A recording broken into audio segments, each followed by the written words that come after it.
Hello guys, this doctor नज़र this side once again. अब हम लोग बैक टू स्टिमुलाई आ जाते हैं। तो जो हमने हाइपॉक्सिया के बारे में डिटेल्स समझी थी कि सब टाइप्स और हाइपॉक्सिया क्या होता है, तो अब मैं आपको इस फ्लो चार्ट में थोड़ा डिटेल्स समझाने की कोशिश करता हूँ कि स्टिमुलाई के बेसिस पे सेल इंजरी कैसे अकर करती है। तो 4 टाइप्स होते हैं। अगर फिजियोलॉजिकल स्टिमुलाई की वजह से सेल इंजरी हो रही है, तो वो बेसिकली हमारा सेलुलर एडेप्टेशंस के थ्रू वो रिकवर कर लेगा। इसका मतलब ये फिजियोलॉजिकल लिमिट्स में ही होगी। फिजियोलॉजिकल लिमिट में ही इंजरी होगी। अगर फिजियोलॉजिकल लिमिट में ही सेल इंजरी हो रही है, तो ये सेल जो होगा वो सेलुलर एडेप्टेशंस को फॉलो करेगा। तो सेलुलर एडेप्टेशंस में हमें डिटेल्स पढ़नी होंगी। जो सेलुलर एडेप्टेशंस के सब टाइप्स होते हैं वो हम देखेंगे बाद में। तो सेलुलर एडेप्टेशंस बेसिकली क्या है कि रिवर्सिबल होते हैं, कंप्लीटली रिवर्सिबल। तो ये वाले हो गए रिवर्सिबल, मतलब सेल डेथ के प्रोसेस में नहीं जाएगा। डैमेज हुआ, रिकवर कर लेगा, रिपेयर कर लेगा। बात रही लीथल की, लीथल है हमारा अक्यूट। ठीक, तो ये होता है अक्यूट सेल इंजरी या अक्यूट डैमेज। ठीक है, ये अबव फिजियोलॉजिकल लिमिट में है, मतलब फिजियोलॉजिकल लिमिट से ज़्यादा अगर सेल को इंजरी पहुंचाई जाए तो वो लीथल या अक्यूट डैमेज कहलाएगा। ठीक है, तो इससे तो हमें मालूम है कि सेल इंजरी होने वाली है बढ़िया तरीके से। ठीक, तो इस केस में अगर अक्यूट या सेल इंजरी होगी, तो हमने ये पढ़ा है कि most common cause of cell injury क्या था हमारा, हाइपॉक्सिया या फिर इस्कीमिया। तो यहाँ पे मैं इस्कीमिया या फिर हाइपॉक्सिया लिख देता हूँ, और यही हाइपॉक्सिया हमने डिस्कस किया था। ठीक, तो यही हाइपॉक्सिया जो है लो लेवल ऑफ ऑक्सीजन। ठीक, अब इसके अंदर दो सब टाइप्स हमारे काम के थे, एक तो ट्रांजिएंट, ठीक, और एक परसिस्टेंट या प्रोलॉन्ग्ड। ठीक है, अगर ट्रांजिएंट सेल इंजरी होगी, ट्रांजिएंट हाइपॉक्सिया होगा, फिर ट्रांजिएंट सेल इंजरी होगी, तो फिर इस वजह से क्या होगा कि ये रिवर्सिबल होगा, मतलब सेल रिपेयर कर लेगा अपने आप को। तो यहाँ पे मैं ये रिवर्सिबल में लिख देता हूँ। ठीक है, लेकिन अगर परसिस्टेंट हुआ लीथल या अक्यूट डैमेज, तो ये फिर हमारा इरिवर्सिबल में चला जाएगा। ये इरिवर्सिबल सेल इंजरी होगी। इसका मतलब ये रिपेयर के लायक ही नहीं बचेगी, तो ये कहाँ जाएगी, सेल डेथ में। सेल डेथ के साइकिल जो है, एपोप्टोसिस, नेक्रोसिस, जो भी है, वो इस प्रोसेस को अंडरगो करेगी। ठीक है, रही बात क्रॉनिक की, तो क्रॉनिक जो सेलुलर इंजरी होती है, तो वो बेसिकली हमारे इंट्रासेलुलर एक्यूमुलेशंस पे डिपेंड करती है। ठीक है, तो इंट्रासेलुलर एक्यूमुलेशंस जब होंगे, तो डिफरेंट डिफरेंट सब्सटेंसेस अलग अलग सेल्स में एक्यूमुलेट करेंगे। बहुत सारे हैं, मैं यहाँ पे कुछ एग्जांपल्स लिख देता हूँ। जैसे पिगमेंट हो गया। ठीक, पिगमेंट्स में हमारे एग्जांपल है मेलानिन हो गया। ठीक, बहुत सारे टिश्यूज में फैट भी एक्यूमुलेट हो सकता है सेल्स में, ग्लाइकोजन भी हो सकता है। ठीक, बहुत सारे सेल्स में कैल्शियम डिपोजिशंस भी हो सकते हैं। ठीक है, तो इस तरह से इंट्रासेलुलर एक्यूमुलेशंस क्या क्या डिफाइन करते हैं कि cell is undergoing a chronic stimulus या क्रॉनिक सेल इंजरी पैटर्न। ठीक, और अब परसिस्टेंट की बात करो अगर, तो परसिस्टेंट जो सब लीथल है, इसका ये मतलब हुआ कि slow and continuous cell injury. ठीक है, तो अगर स्लो और कंटिन्यूअस सेल इंजरी का पैटर्न है, तो ये अफेक्ट करेगा माइटोकॉन्ड्रिया पे। तो माइटोकॉन्ड्रिया जो है, माइटोकॉन्ड्रिया अगर इफेक्ट हो जाएगा, तो जो हमारा ऑक्सीडेशन होता है वो रुक जाएगा, मतलब फॉस्फोराइलेशन और ऑक्सीडेशन का जो प्रोसेस होता है वो हैम्पर होने लगेगा। ठीक है, क्योंकि ऑक्सीजन लेवल्स कम हो रहे हैं, सेल डैमेज हो रहा है।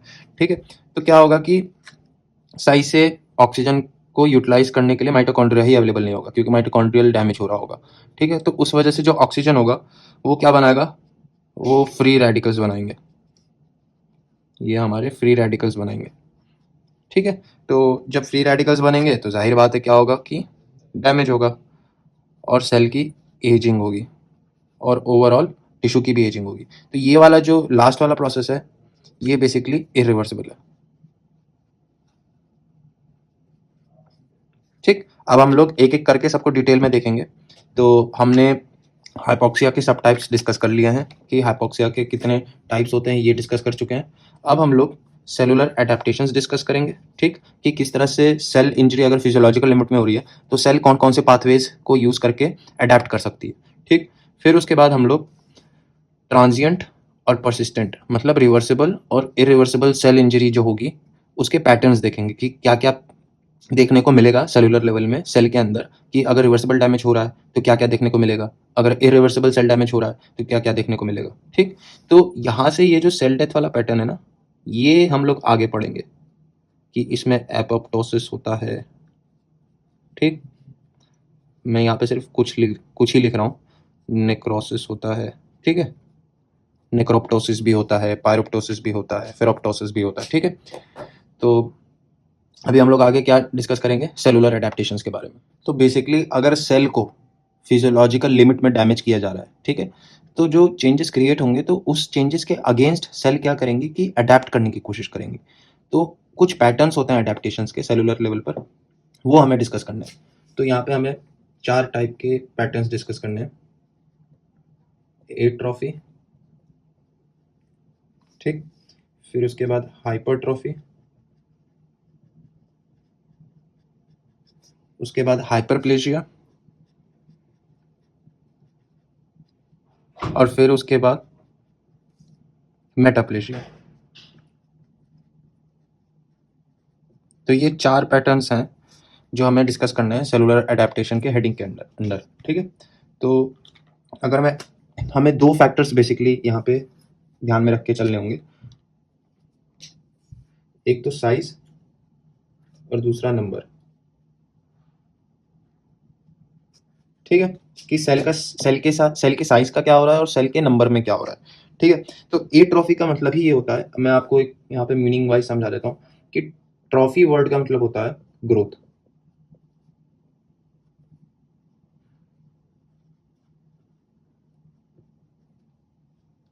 ठीक है।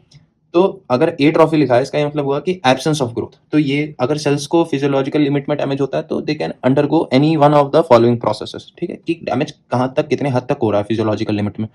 तो अगर ए ट्रॉफी होना होगा तो ए ट्रॉफी में ये होगा कि जो साइज होगा ना सेल का वो कम होने लगेगा,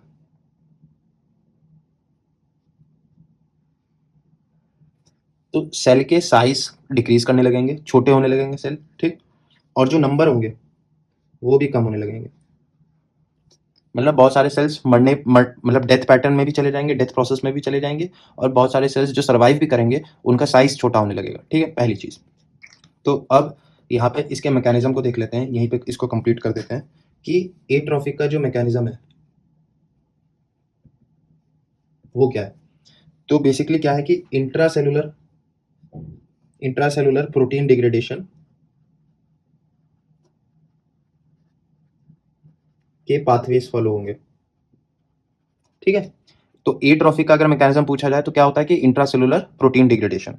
तो अब इसमें 2 पाथवेज प्रेजेंट है। पहला पाथवे है प्रोटियासोम वाला, ठीक है, प्रोटियासोम फॉर्मेशन, और दूसरा है लाइसोसोम पाथवे, ठीक है। तो अगर प्रोटियासोम पाथवे से इंट्रासेलुलर प्रोटीन डिग्रेडेशन होगा तो वो होगा यूपीडी। अब यूपीडी का मतलब होता है यूबीक्विटिन, यूबीक्विटिन प्रोटियासोम, ठीक, degradation,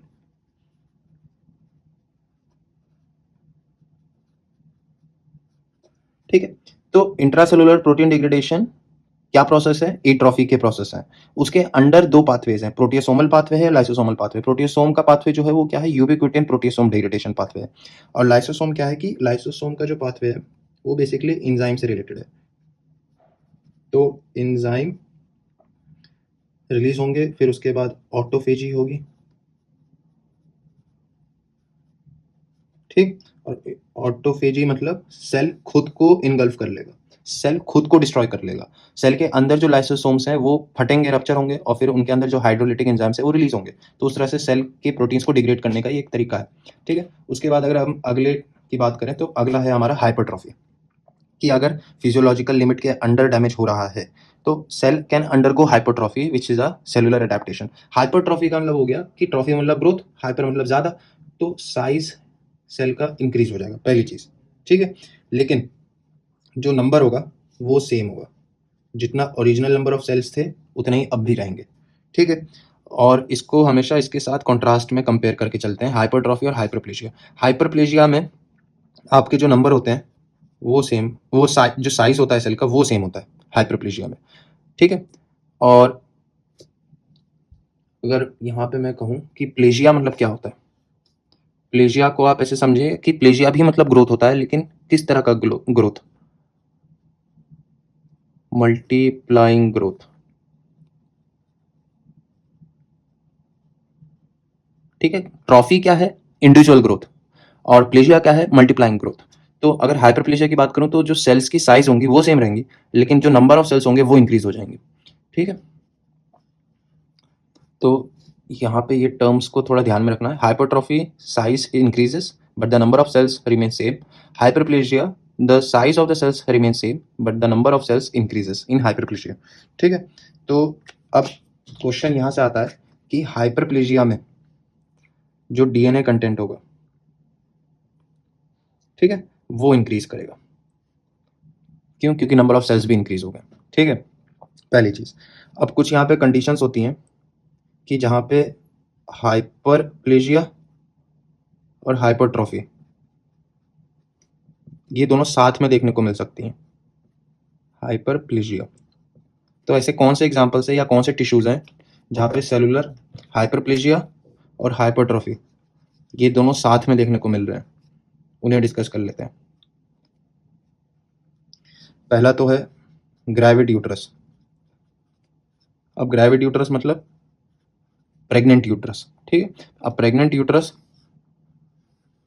will undergo hyperplasia as well as hypertrophy. ठीक है, और दूसरा हमारा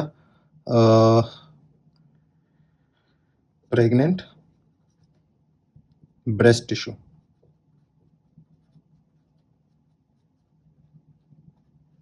ठीक है, क्योंकि यहाँ पे एक एक्सेप्शन है, मैंने ये जानबूझ कर लिखा है प्रेग्नेंट ब्रेस्ट टिश्यूज, क्योंकि जब लैक्टेटिंग ब्रेस्ट टिश्यू हो जाता है ना, तो लैक्टेटिंग ब्रेस्ट टिश्यू में क्या होता है, only hypertrophy. There is no hyperplasia in a lactating breast tissue.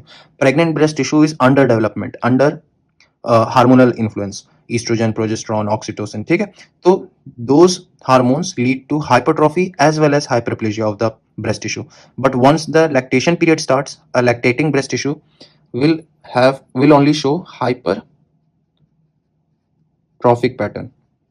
ठीक है, उसके बाद लास्ट है हमारा जो कि बहुत इंपॉर्टेंट है, मेटाप्लेजिया। तो मेटाप्लेजिया पहले तो समझो होता क्या है। ठीक है, मेटा वर्ड का मतलब होता है हाफ, आधा अधूरा, मेटा कंप्लीट ना होना। ठीक है, तो मेटाप्लेजिया का डेफिनेशन ये है कि एक मैच्योर सेल जो है, वन मैच्योर सेल टाइप, ठीक, is replaced bye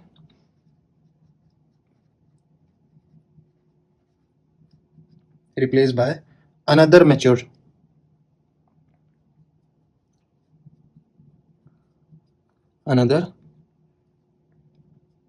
type of mature cell। ठीक, तो यहाँ पे जो मैंने डिस्कस किए हैं ये सेलुलर अडेप्टेशंस है। आपको बेसिकली साइज और नंबर के बेसिस पर ये फैक्टर्स को देखना होगा कि एट्रोफी में क्या हो रहा है, तो साइज कम हो रहा है और नंबर भी डिक्रीज हो रहा है। हाइपरट्रॉफी में सेल के नंबर सेम है लेकिन साइज सेल का बढ़ रहा है। हाइपरप्लेजिया में क्या है कि मल्टीप्लाइंग ग्रोथ हो रही है, तो नंबर इंक्रीज हो रहा है लेकिन साइज सेम है। ठीक है, उसके बाद मेटाप्लेजिया क्या है, मेटाप्लेजिया इज अ इनकम्प्लीट या फिर partial change in the cell, मतलब सेल, ठीक है। तो उसमें क्या होता है कि one mature cell type is replaced by another type of mature cell. आपको दोनों तरह के सेल एग्जिस्टेंस में देखने को मिलेंगे, एक जो ओरिजिनल है और जो कन्वर्ट हो चुके हैं। ये कन्वर्जन मेटाप्लेजिया का इसलिए इंपॉर्टेंट है कि ताकि सेल्स अडेप्ट कर सकें उस पर्टिकुलर डैमेजिंग इन्वायरमेंट में। जो हॉस्टाइल इन्वायरमेंट क्रिएट हो गया है जहाँ पे सेल्स सेलुलर अडेप्टेशंस को फॉलो कर रहे हैं, फॉर एग्जाम्पल अगर मेटाप्लेजिया हो रहा है तो वो सेल्स दूसरे टाइप ऑफ सेल्स में कन्वर्ट होने लगेंगी ताकि उस हॉस्टाइल इन्वायरमेंट में वो अपना लिविंग कर सकें, ठीक है, आगे अपनी ग्रोथ मेंटेन कर सकें, ठीक है। सो आई होप आप लोग को सेलुलर अडेप्टेशन समझ में आ गया हो। Thanks for watching and stay tuned.